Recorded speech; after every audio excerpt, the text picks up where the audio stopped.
Sige, sige. So, welcome na po sa part 3, no? So, humana ta sa basic musical terms, which is staff, no? Time signatures, key signature, dynamics, no? So, may pinaka-importante gyud, no? If haba ko yung nakaligtaan, please comment down below. Tek lang. Pero ito, mana siya. So, sige. Sugod ta. Okay, so first, sige, basic note reading ta, no? So, sa G clef, mao siya, no?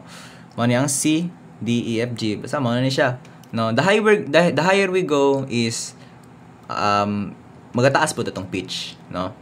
Sige, so asa mo ko magsugod na ha? Sige. Pwede ta magsugod dire, no? Sa G clef natay designation unsa na mga nota per line and per space. So if diri nga line, this is E, G, B, D, and we have F, no? So E, G, B, D, F. Anya kani siya F, A, C, E, no? So natay mnemonics ana, no? Which is from bottom to up. So padiri mnemonics nato is every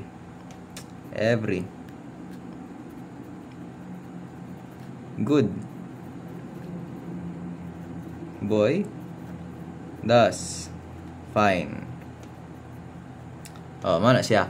Every good boy does fine. So, E, G, B, D, F. Every good boy does fine. Ambot, maklaro ba kung agi? Anya, kani, F, A, C, E, matic, face na siya. Face. Matic, face na siya. So, sarang line, E, G, B, D, F. Every good boy does fine. And sa mga space, we have face. Face daw ay. Mana siya? Sige, so, ato dre. No? Atong C, magsugod diri This is the middle C. No? So, C, kanya move tag isa ka bagis, no? By the way, natay mga imaginary na line, no? If in kaso labo na jud natunong. If in kaso atong nota wa na jud na igo sa kuan sa ato ang staff, no? Pwede ta maghimo or magmugna og kaning linya. And these are called ledger lines. Ledger lines. No? Mao ni siya ang imaginary nga linya above the staff, no, na atong ginadungag sa nota para makabalo ta unsa na siya na nota. Okay, sige. So sugod ta sa middle C. So as you can see, middle C na ay isa ka ledger line. Unya mo move tag isa na nidikit na ta sa staff, that is D. Musaka tag isa E, natay F, G. Naman na saka A, B, unya balik tag C. Kani siya is just one octave above, no? So an octave is basically kuana siya, ang same siya na nota pero one is higher than the other, no? So unsa may pasabot ana niya, no? Sige, so man pag-explain niya. Sige. Ang isa ka octave is characterized by kaning isa siya ka major scale above each other. So unsa man ang isa ka major scale? So by the way, ang scale is sequence of nota. For example, do, re, mi, fa, sol, la, ti, do, di ba? Isa na siya ka skala, no, na mag-repeat, no? Kay ato ang music system is based around 8, no? Sige, sampulan ta mag-octave ha. So for example, octave, iyang tunog sa octave. Sige, balik ta sa atong keyboard ayun sa. Sige. So for example, morning C, morning middle C, no? So scale na to. So mana isa ka major scale. So as you can see, parehas sila, di ba? Pero one is higher than the other, no? So bali mo nang isa ka octave, no? Sige.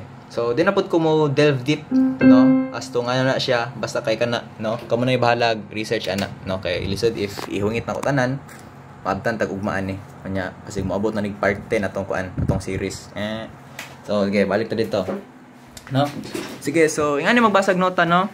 So ato pa tanang nota nga maigo dirare, mao na siya na nota. So pwede mo mag-isa-isa nag-ihap, no, pero marag abtan jud mo ugma magbasa og nota ana niya, no? So mas mayo gi-memorize ninyo, familiarize nya, practice jud basa, no? Like for example, diari, no? Sige. For example, kani siya. Wala man ko kabalo unsa niya nota, no? So pero kabalo ko asa ang C. So for example, naman diri ang C. So C, asa man ni B, A, G. So sa ato pa G na siya. What if ingani di abtan tag ugma, di ba? For example, sige kabalo ko asang C. So C, D, E, F, G. G siya sa ato pa G na pud ni. Nya kani, unsa man pud ni? no? C, D, sa ato pa D na siya. O aptan jud mo ugma na, di ba? Sige, so much better if you memorize na lang yun, no? Or kabisan or practice good para ma-familiarize ninyo asang placement sa mga nota, no? Sige. Pero anyways, if mangatag ko kuan, pyesa, gina-simplify naman po na ko na daan, 'di ba, sa inyo. Kay palangga gud ta mo gud. Tik lang. Sige. So, that is basically sa pitch nga side sa kuan, sa atong music. So, by the way, music, no, has pitch and rhythm. No, 'di ba? Pitch is unsa man ang pitch, natay high pitch, natay low pitch. That is basically the unsa ka taas or unsa ka baba ang nota. If moingon tag high pitch kaning mga tagning kay tingog sa maani. Yeah, wala siya. If moingon kag low pitch kanang kuan, so low pitch siya. Kanang for example si Kuya sa Big Brother bitaw, housemates. Housemates, andyan ba kayo housemates? Kana low pitch na siya, no? So, a combination of mga na, that's how we make music, no? So, for example, kamo, ang high pitch, mga lyre, nya combine na nanta mo og trombone, which is low pitch, and if natay marimba, which is mao nang bridge between high pitch and low pitch. So, yun, nindot yun ta. Kasi wala tay marimba, no? So, mao na siya, no? And we have rhythm. Ang rhythm is basically timing sa nota. Kano sa yung pugtugtugon, ang beat sa nota, di ba? Beat of the drums, beat sa percussion, tugta tugta tugta tugta tugta tugta.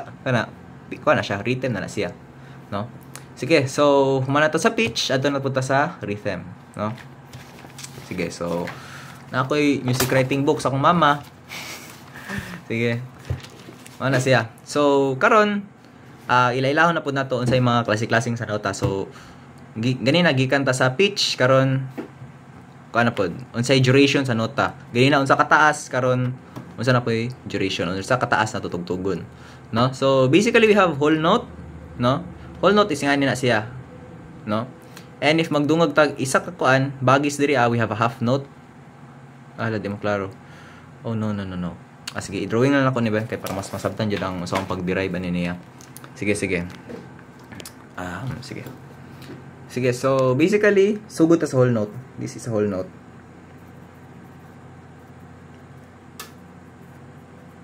Sige, ana siya. So sa standard sa whole note, no, if 4/4 ato ang time signature, we have, sige, sulat na to beats dire. We have 4 beats sa isa ka whole note, no? So for example, if mo kanta ko isa ka whole note, anya ang beat is 4/4, so 1 2 3 and whole note stop. So 4 beats na siya, no? Ang duration sa whole note, no? And if tungaon na tong whole, usay mahitabo, mahimo siyang 1/2. So unsa may nawong sa half note? Either pwede siya ani or pwede pud siya ing ani, no? Sige. So ugang 4 tungaon na to kakuan, kaduha pila man na? That is 2. So this is half note. Mo na siya. And if ang half note tungaon na pud nato, unsay mahitabo sa half, mahimong quarter. So ang quarter note mo siya ing ani, no? So this is 1 beat.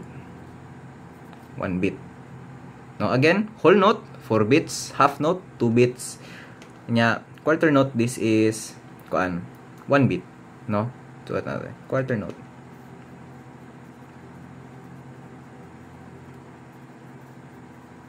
Unya ang quarter or ang 1 beat tungaon na pud nato og kaduha. Unsay mahitabo? Natay 8th beat or 8th note rather. So ang nung na niya mura siya ani, no? So 8th note. This is 1/2. Sige, so mutan ako nganong 8th note ang tawagan niya, no? Kay mobalik ta sa whole note, 'di ba? Pila ka 8th note sa isa ka whole note, that is 8, no? So balik ta diri Actually, mao jud niya pinaka standard magtudlo ani, no? Pero kaso lang wa na tay papel sa akong sketchpad, no? So balik kan this is whole note, 'di ba? Nya tungaon na tug kaduha, half note, no? Actually, murag ni-fill in man niya kuan. Pero ang tama na niya, dapat wala na siya i-fill in ha. Mo fill in or butangan na siya shade ang sulod sa iyahang kuan, sa iyahang head niya or sa iyang note jud is pag-abot na sa quarter note, no? As you can see diri Sige. So man na siya. So isa ka whole note, nanay duha ka half note, di ba? Anya sa isa ka whole note nay upat ka quarter note, no? And sa isa ka whole note na ay pila ka 8 note, 1 2 3 4 5 6 7 8 no. So nay 8, 'di ba? Sige daw, sama na. 4 divided by 1/2 pila man na? Oh, 8 na siya. Oh, huwag gid eh. Mat. Sige, so ang 8 note katungaon na po kuan. Katunga. So, ana siya. This is 16th note. 16th.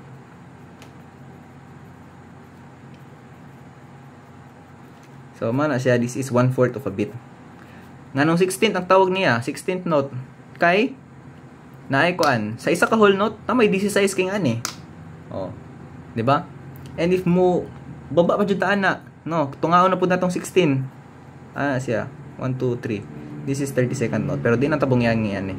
Di na tamo gamit og yan eh. 32nd note. Pero sa percussion, mo gamit yan eh. 32nd note. This is pila man eh, 1/8 of a beat. No? Sige, so mana siya. No? So again, balik ta. Whole note, half note, quarter note, 8th note, 16th note, 32nd note, and mo niyang corresponding niya mga beats. No? Sige. So sa to pa sa 4/4 nga time signature. Sige, later na siya. Sige, kay kuan man good lapas ng 10 minutes. Good din ako gusto mo abot og 15 minutes. Sige, so I guess mag part 4 na lang ko ani no. Sige, part 4 tani ha. Sige, bye-bye.